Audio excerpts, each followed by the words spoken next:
Now we're going to look at the way the compass hierarchy is organized. In the introduction tutorial, we looked at how the hierarchy is displayed in the Explorer pane here, and in the current selection pane here, and on the icon bar of the application window up here. So if we zoom in on the Explorer window, we get this view. Here's all the icons associated with the hierarchy, and here's all the descriptions of the different levels. In my opinion, if you have a good understanding of the hierarchy, it makes it much easier to find the data or attributes that you want to view or edit. For example, once you understand that a project must be specific to a certain geographic area, then it follows the project properties will be the logical place to check geographic references, such as UTM, NAD27, etc. Also, it's critical that you understand the relationship between well and wellbore, and to understand the design concept.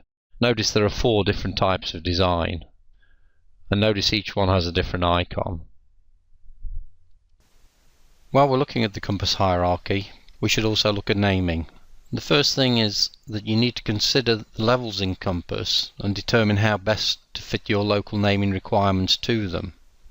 And you may have to follow a naming convention that's been laid down by a regulatory body, and often this applies to block numbers, and often I've seen project level named as the block number.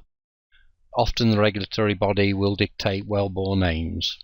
And you may also be constrained by what's been used historically, so if all your well files in the drilling department are under certain names, then it may not be practical to rework all that to fit into what you want to do in compass.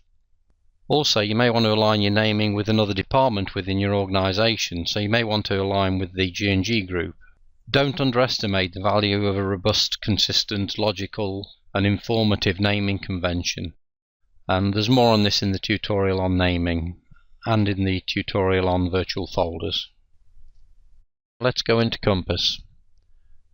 The highest level is the EDM database level, and it can store data for multiple companies and all levels below them.